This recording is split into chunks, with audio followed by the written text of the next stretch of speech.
kalian semua, selamat datang di channel Donghua Master. Bagaimana kabar kalian semua? Mimin harap kalian semua baik-baik saja. Dan pada video kali ini kita akan melanjutkan alur cerita dari serial Donghua Jade Dynasty episode ke-41.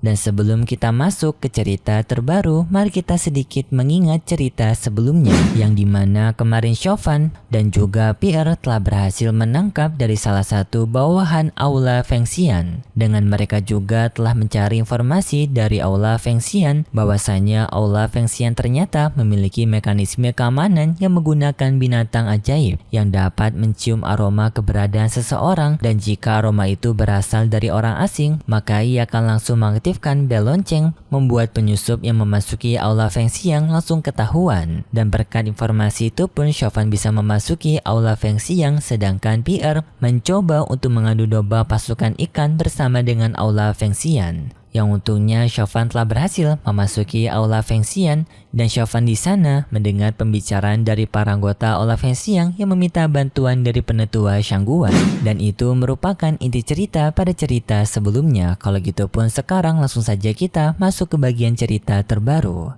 Cerita ini berlanjut dengan diperlihatkan Chauvin yang memasuki altar rahasia dari Aula Fengxian sebelumnya, yaitu tempat dari penetua Shangguan. Chauvin yang berada di tempat ini merasa sangat tidak nyaman karena aura panas yang sangat membara di tempat ini. Chauvin jadi khawatir kepada musuhnya, yaitu penetua Shangguan yang merupakan orang yang kuat. Bagaimana bisa ketua Shangguan bisa bertahan hidup di tempat sepanas ini? Tetapi Chauvin tetap memaksakan dirinya untuk memasuki altar tersebut karena Chauvin berniat untuk mencari artefak kuno yang mungkin bisa membantu untuk membangkitkan Biao. Yang dulunya Chauvin telah mendapatkan informasi dari kakek Zishan bahwasannya artefak dari penyihir kuno disimpan oleh para budidaya lokal yang dimaksudnya merupakan Aula Fengxian. Singkat cerita, Chauvin melakukan perjalanan sampai pada akhirnya Chauvin telah berada di sebuah gerbang besar. Chauvin pun berniat untuk memasukinya dengan ia memaksa masuk menggunakan kekuatannya. Yang untungnya kekuatan Chauvin mampu membuka pintu tersebut. Yang baru saja Chauvin membukanya, Chauvin telah merasakan aura yang lebih panas kembali. Lalu Chauvin pun berjalan masuk, tetapi pintu altar itu tiba-tiba saja tertutup. Dan di sana matanya Xiaohui tiba-tiba saja berubah menjadi merah seperti ia kehilangan kendali ataupun menyambut benda yang berbahaya. Namun Chauvin tidak menyadarinya dan ia menenangkan kepada Xiaohui untuk tenang. Setelah Chauvin berjalan di sana, Chauvin semakin merasa tidak nyaman dengan aura yang berada di tempat ini karena auranya dapat mengacaukan pikirannya Chauvin, dan juga suhu panas yang berada di tempat ini seperti memakan jiwanya Chauvin. Chauvin berjalan mendekati salah satu batu, yang setelah Chauvin mendekati batu itu, Chauvin pun menyadari bahwasanya altar ini bukanlah sebuah altar biasa karena altarnya tepat berada di bawah dari gunung api yang masih aktif. Namun setelah Chauvin berada di dekat dari batu merah itu, tiba-tiba saja Xiaohui kehilangan kendali dan ia mencoba untuk menghancurkan batu tersebut, yang seketika membuat cahaya yang berada di batu itu berhenti bersinar dan terjadi guncangan di tempat tersebut. Dan ternyata cahaya yang berada di tempat itu masuk ke dalam tubuhnya Xiaohui.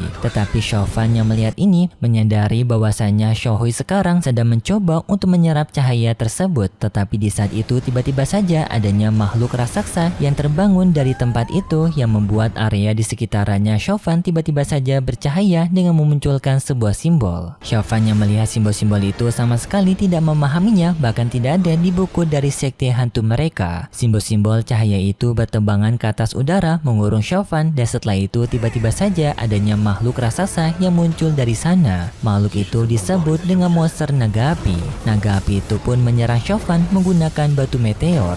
Untungnya Chauvin dapat menghindari semua serangan dari sang naga api. Sedangkan untuk di luar dari Aula Fengxian sekarang, para pasukan dari Aula Fengxian mencoba untuk menghentikan para pasukan ikan yang sekarang masih mengamuk kepada mereka dengan Aula Fengxian menggunakan kekuatan api mereka sebagai dinding. Tetapi para pasukan itu tidak menyerah, yang dimana mereka mencoba untuk menjebol masuk ke dalam Aula Fengxian dengan menerobos masuk dari kekuatan api mereka, yang sampai pada akhirnya para para pasukan ikan bisa menyebol masuk dan para pasukan ikan pun menyerang mereka. Penetua Limbing juga mendapatkan serangan dari mereka, tetapi di saat itu tiba-tiba saja adanya sebuah badai es yang muncul dari atas langit yang seketika membuat area di sekitar menjadi sangat dingin dan juga tanah-tanah dan juga rerumputan menjadi membeku. Para anggota dari Aula Fengxian pun sangat senang termasuk dengan penetua Limbing karena di sini mereka sadar bahwasanya ini berasal dari penetua mereka yaitu penetua leluhur Shangguan. Dan setelah itu tiba-tiba saja adanya serangan badai es menyerang ke arah pasukan ikan membuat para pasukan ikan itu pun dapat dipukul mundur oleh penetua Shangguan. Dan lalu penetua Shangguan juga menunjukkan dirinya kepada mereka semua.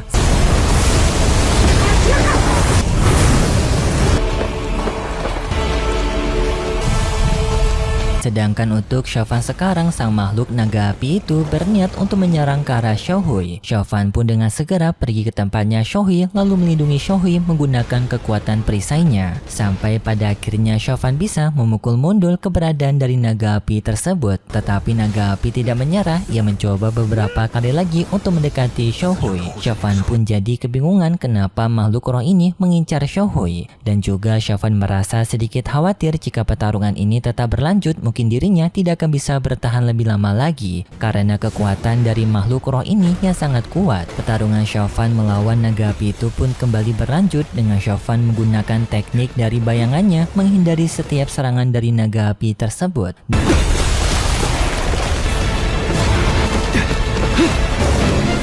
Dan juga Chaufan menggunakan kekuatan darahnya untuk menyerang dari sang naga api, tetapi sayangnya serangan Chaufan tidak terlalu berpengaruh karena naga api itu dapat berpindah tempat dan memiliki kekuatan yang lebih besar daripada Chaufan, membuat Chaufan terpojok. Untungnya di saat itu Chaufan bisa menghentikan serangan dari sang naga api, tetapi akibat peraduan dari serangan tersebut membuat Chaufan mengalami luka berat dan juga membuat dirinya mengalami pendarahan. Sedangkan untuk pertemuan antara para pasukan dari ras ikan dan juga Aula Fengxian sekarang mereka berdua jadi sedikit lebih tenang karena adanya penetua Shangguan. Hal ini juga membuat penetua Limbing sangat kagum kepada penetua Shangguan karena dengan kekuatannya dapat mampu menakuti para pasukan dari ras ikan. Tetapi penetua Limbing juga merasa hal ini cukup terlalu berlebihan karena mereka sampai mengeluarkan tetua leluhur mereka untuk bisa menghentikan keributan dari para pasukan ras ikan. Setelah itu pun penetua Shangguan bertanya kepada para pasukan ras ikan, apakah kalian semua mengenali diriku? Namun para pasukan ras ikan yang mendengarnya mereka semua jadi ketakutan. Tetapi penetua Shangguan menyuruh kepada pasukan ras ikan untuk salah satu dari mereka maju karena penetua Shangguan ingin berbicara kepada mereka. Tetapi para pasukan ras ikan terlalu takut dengan penetua Shangguan membuat mereka tidak ada yang berani maju. Bawahan dari Aula Fengxian pun mencoba untuk menyuruh kepada para pasukan ras ikan maju karena orang yang telah memerintahkan mereka merupakan penetua Shangguan, yaitu orang yang paling disegani di Aula Fengxian ini. Karena para pasukan ras ikan yang sekarang telah terpojokkan, salah satu dari para pasukan ras ikan pun memberanikan diri maju berhadapan dengan penetua Shangguan. Pasukan ras ikan itu pun bertanya kepada penetua Shangguan hal apa yang ingin dibicarakan dan diminta untuk menyampaikannya dengan cepat karena pasukan ras ikan yang membenci menunggu. Lalu bawahan dari Aula Fengxian menyampaikan kepada penetua Shangguan bahwasannya pasukan ras ikan yang telah berada di hadapan mereka merupakan pemimpin dari para pasukan ras ikan yang memimpin penyerangan ini. Setelah mendengar hal itu, penetua Shangguan langsung mengeluarkan tekanannya sangat dahsyat kepada pemimpin dari pasukan ras ikan itu yang membuatnya terjatuh. Tetapi pemimpin dari pasukan ras ikan itu pun mengutuk kepada mereka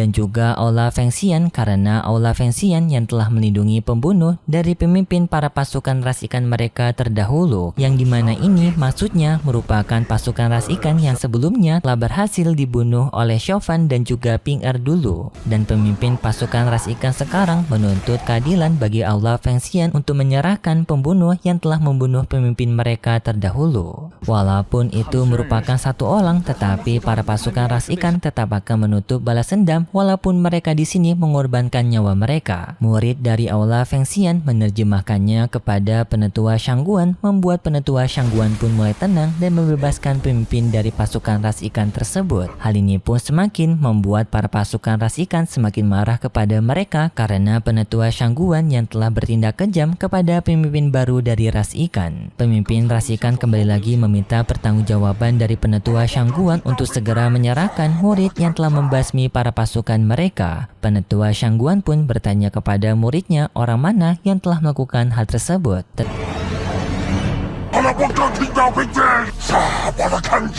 Tapi para murid dari Aula Feng Xian, mereka semua hanya bisa terdiam karena mereka yang juga tidak mengetahui siapa orang yang telah melakukan hal tersebut. Tetapi karena tidak adanya yang mengaku, Penetua Shangguan pun bersama dengan anggota Aula Feng Xian melihat mayat yang telah terbunuh dari para pasukan ras ikan tersebut, dan di sana mereka melihat adanya bekas luka yang mengandung racun, yang dimana serangan tersebut berasal dari Ping Er sebelumnya. Sedangkan di tempatnya Xiao Fan sekarang masih mencoba untuk melindungi Xiao Hui dengan ia sampai mengorbankan dirinya begitu parah karena tubuhnya Xiao Fan sekarang telah berdarah-darah sampai membuat seluruh rantai menjadi merah akibat terkena bercak darahnya Xiao Fan. Tetapi Xiao Fan masih belum menyerah untuk melindungi Xiao Hui dan juga nyawanya. Walaupun Xiao Fan sekarang berada di kondisi yang lemah, sayangnya monster naga api itu masih berada di kekuatan primanya.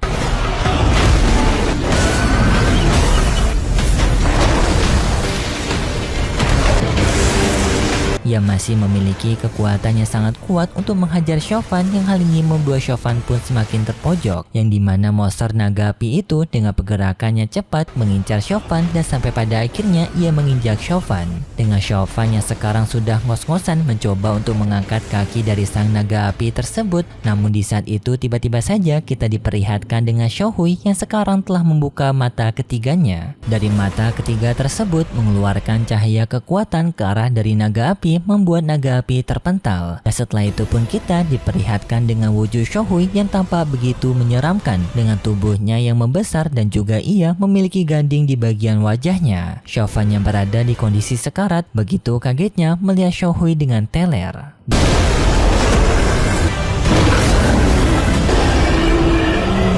Dan lalu terjadilah pertarungan antara Xiao Hui melawan naga api tersebut. Tetapi sayangnya setelah itu pun juga cerita dari serial Donghua Jade Dynasty episode ke-41 bersambung. Kalau gitu pun terima kasih buat kalian semua yang sudah menonton video ini sampai akhir. Jika kalian suka dengan video kali ini, bisa beri like serta subscribe dan sampai jumpa di video selanjutnya. See ya!